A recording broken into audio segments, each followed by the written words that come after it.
नमस्कार।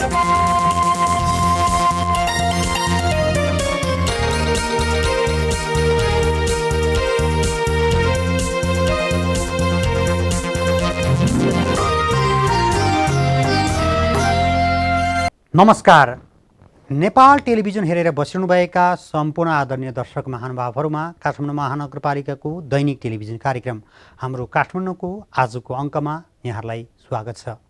दर्शकवृन्द, कार्यक्रममा हामी काठमाडौँ महानगरपालिकाले गरेका विकास निर्माण लगायतका सामग्रीहरू प्रस्तुत गर्दै आइरहेका छौँ। अहिले कोरोनाको जोखिम काठमाडौँ महानगरपालिका क्षेत्रभित्र मात्रै नभई उपत्यकाभित्र नै बढिरहेको छ। यो अवस्थामा पनि काठमाडौँ महानगरपालिकाले भने विकासका कामलाई छोडेको छैन। यतिखेर काठमाडौँ महानगरपालिकाले महानगर क्षेत्रभित्र आइलाइनलाई अलि व्यवस्थित बनाउनका लागि र प्रविधि मैत्री साथै हाम्रा पहिचान झल्कने खालका हिसाबले निर्माण गरेको छ। कसरी बनाइरहेको छ काठमाडौँ महानगरपालिका क्षेत्रभित्र आइलाइन, यसै सन्दर्भमा तयार पारेको रिपोर्ट आजको कार्यक्रममा प्रस्तुत गर्नेछौँ। मानव स्वास्थ्यको रक्षा र वातावरण संरक्षण प्रत्येक राज्यको दायित्व अन्तर्गत पर्दछ। वातावरण एक बृहत विषय हो जसले प्राकृतिक, सांस्कृतिक र सामाजिक प्रणालीहरू बीचको अन्तर्क्रिया र अन्तर्सम्बन्धलाई जनाउँछ। वर्तमान सन्दर्भमा प्रमुख रूपमा रहेका वातावरणीय समस्याहरू वायु प्रदूषण, पानी र माटोको प्रदूषण, जलवायु परिवर्तन, वातावरणीय विनाशका साथै मानव सिर्जित वातावरणीय समस्या हुन्। यी समस्याहरूको समाधान मापदण्ड सहित नियन्त्रण र नियमन गर्न नेपालको तीनै तहको सरकार प्रयासरत छ।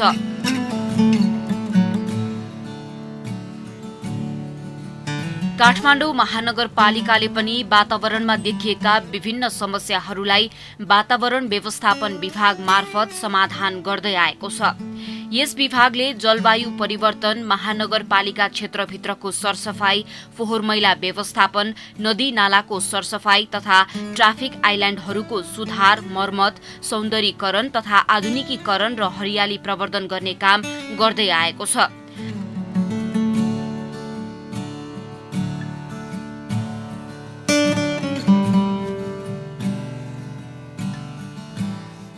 कोभिड-19 को संक्रमण नियन्त्रणका लागि सरकारले जारी गरेको लकडाउनको समयमा पनि महानगरको वातावरण व्यवस्थापन विभागले ट्राफिक आइल्यान्डहरूको पुनर्निर्माण गरेको थियो। लकडाउनको समयमा महानगरले सुन्धारामा रहेको 4वटा, भोटाहिटी अगाडि रहेको एउटा र दरबार मार्गमा रहेका आइल्यान्डहरूको निर्माण गरेको थियो। पुनर्निर्माण सम्पन्न गरिएका आइल्यान्डको माथिल्लो भागमा दुबो, मौसमी फूल र विभिन्न जातका बोट बिरुवाहरू रोपिएका छन्।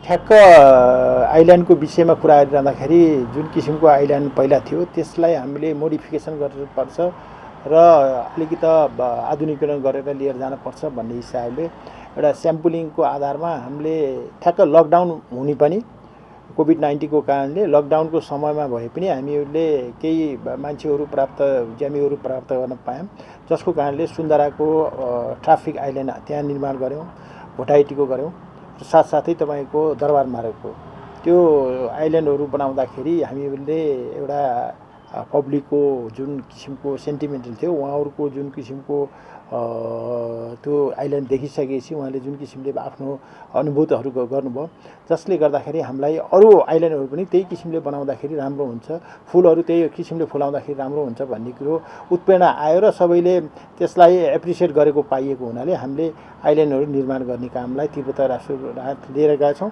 र बाँकी आइल्यान्ड पनि त्यही अनुसारको हामीले व्यवस्थापन गर्दै जाने। महानगरपालिकाले ट्राफिक आइल्यान्ड निर्माणको लागि छुट्टै मापदण्ड बनाएको छ। मापदण्ड अनुसार आइल्यान्डको साबिक संरचनामा उचाइ बढाएर 2.5 फिट बनाइएको छ भने आकर्षक बनाउन बाहिरी स्वरूपमा परम्परागत दाँची इँटाको प्रयोग गरिएको छ। संरचनाको भित्री भागमा माटो भरेर फूल तथा बिरुवा रोपिएको छ। महानगरको वातावरण व्यवस्थापन विभागका अनुसार महानगर क्षेत्रभित्र 65 वटा स्थानमा पार्क तथा ट्राफिक आइल्यान्डहरू रहेका छन्।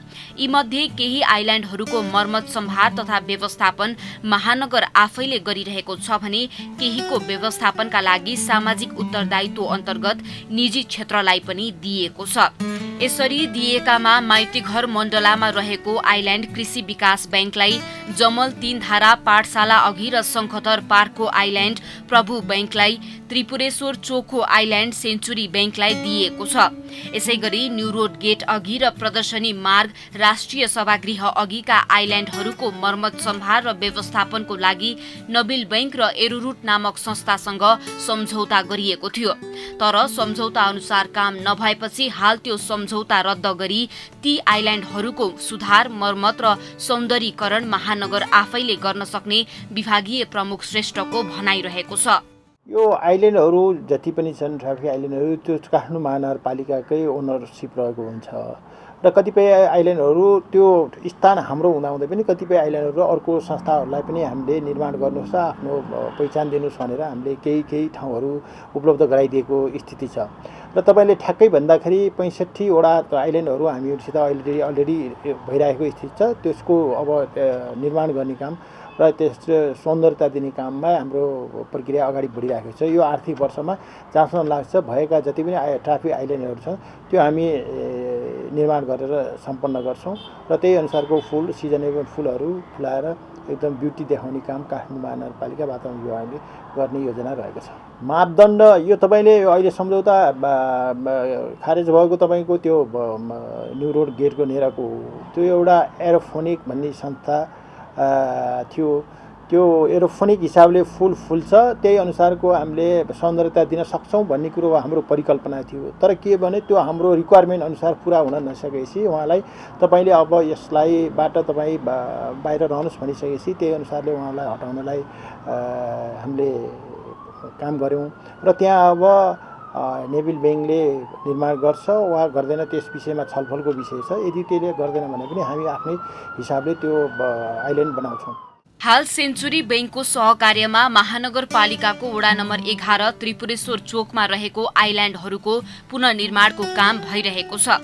बैंकले ठेक्कापट्टा मार्फत महानगरपालिकाको मापदण्ड अनुसार आइल्यान्डको निर्माण गरिरहेको छ। त्यस्तै प्रभु बैंकको सहकार्यमा जमलमा रहेको आइल्यान्डको पनि पुनर्निर्माण कार्य भइरहेको छ। यसका साथै अनामनगर हनुमान स्थानबाट घट्टेकुलोतर्फ लाग्दा सडकको दायाँतर्फ भएका आइल्यान्डहरूलाई पनि सुधार गर्ने योजनामा महानगर रहेको छ। महानगरपालिकाले सुन्धारा, भोटाहिटी र दरबार मार्गमा निर्माण गरेको आइल्यान्डहरू करिब 15 लाख लागतमा निर्माण गरिएको महानगरको वातावरण व्यवस्थापन विभागले जनाएको छ।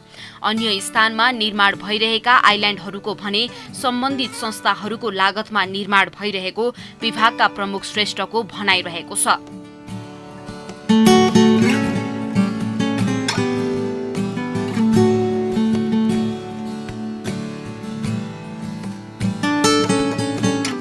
लागत हामीले पनि टेन्टेटिभली लागत लाउँदाखेरि यो त्यो तपाईँको सुन्दराको भयो, भोटाइटीको भयो र दरबार मार्गको जुन आइल्यान्ड बनाउँदाखेरि हाम्रो झन्डै 15 लाख जति हाम्रो कस्ट लागेको हामीले अनुमान गरेका छौँ।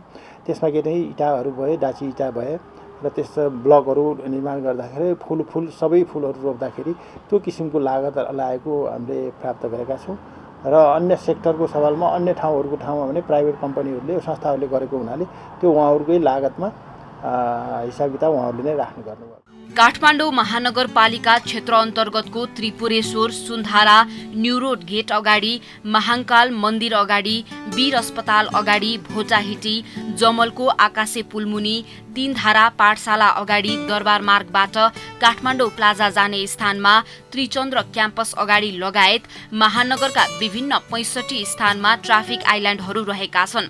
यसका साथै शङ्खधर पार्कबाट बागबजार जाने चोकमा, भद्रकाली, माइतीघर मण्डला, थापाथली, नागपोखरी, कोटेश्वर तिनकुने चोक, बालाजु चोकमा ट्राफिक आइल्यान्डहरू रहेका छन्। त्यस्तै टङ्केश्वरी मन्दिर अगाडि, Chittadhar शालिग island, Kalimati, airport get अगाडि, कमलादी, ज्ञानेश्वरबाट कालोपुल जाँदा सानो गौचरण चोक, पुतली सडकबाट बाजखारी हुँदै कालिका स्थान जाने चोक र अनामनगर हनुमान स्थानदेखि घट्टेकुलो जाने बाटोमा आइल्यान्डहरू रहेका छन्।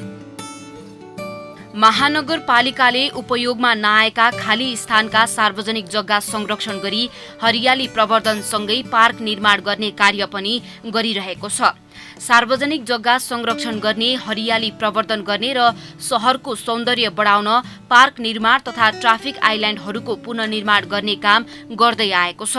सांस्कृतिक शहर काठमाडौँ महानगर भन्ने नारा सहित महानगर क्षेत्रभित्र रहेका आइल्यान्डहरूमा महानगरको संस्कृति झल्कने गरी परम्परागत दाँची इँटाको प्रयोग गरी आइल्यान्डहरू निर्माण भइरहेका छन्। काठमाडौँ महानगरपालिका राजस्व विभागको सूचना। विश्वव्यापी रूपमा फैलिएको कोभिड-19 को प्रभाव तथा नेपाल सरकारबाट घोषणा भएको बन्दाबन्दीका कारणले महानगरवासीहरूमा पर्न गएको असामान्य अवस्थालाई मध्यनजर गरी काठमाडौँ महानगरपालिकाको नगरसभाको 7औं अधिवेशनले आर्थिक वर्ष 2077-78 महानगरवासीहरूले तिर्नु बुझाउनु पर्ने करमा छुट गरिएको बेहोरा जानकारी गरिन्छ। आर्थिक वर्ष 2077-78 को पौष मसान्तसम्म सम्पत्ति करमा 10%, होटल वा रिसोर्टको नाउँमा दर्ता भई सञ्चालनमा रहेका करदातालाई सम्पत्ति करमा पौष मसान्तसम्म 85% र माघदेखि असाढ मसान्तसम्म 75% छुट हुने व्यवस्था गरिएको छ। आर्थिक वर्ष 2072-73लाई व्यवसाय करको आधार वर्ष मानी सोभन्दा पुरानो आर्थिक वर्षहरूको व्यवसाय कर बक्यौदा र जरिवानामा 100% छुट हुनेछ। आर्थिक वर्ष 2077-78 लाग्ने व्यवसाय करमा आर्थिक ऐन 2077 को ङ खण्डमा उल्लेखित होटेल, पर्यटन तथा मनोरञ्जन क्षेत्रसँग सम्बन्धित व्यवसाय करमा 50% छुट हुनेछ। अन्य व्यवसायहरूको व्यवसाय करमा 20% छुट हुनेछ। आर्थिक वर्ष 2072-73लाई बहाल करको आधार वर्ष मानी सोभन्दा पुरानो आर्थिक वर्षहरूको बहाल कर बक्यौता र जरिवानामा 100% छुट हुने। नेपाल सरकारले घोषणा गरेको बन्दाबन्दीको अवधिमा घरधनीले कम्तीमा 1 महिनाको बहाल छुट दिएको सो घोषणा गरेमा आर्थिक वर्ष 2077-78 लाग्ने बहाल करमा 10% छुट हुनेछ। नेपाल सरकारले घोषणा गरेको बन्दाबन्दीको कारण आर्थिक वर्ष 2076-77 को सम्पूर्ण कर बक्यौदामा जरिवाना नलिने। थप जानकारीका लागि काठमाडौँ महानगरपालिका राजस्व विभागको फोन नम्बर 0142673990 मा सम्पर्क गर्नुहुन अनुरोध छ। काठमाडौँ महानगरपालिका राजस्व विभाग।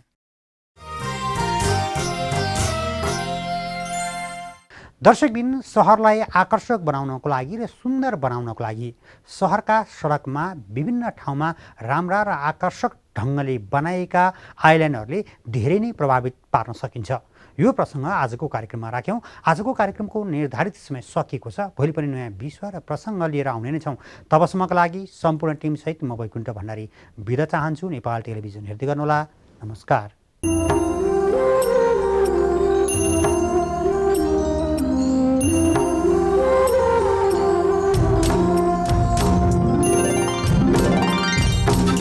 Thank you.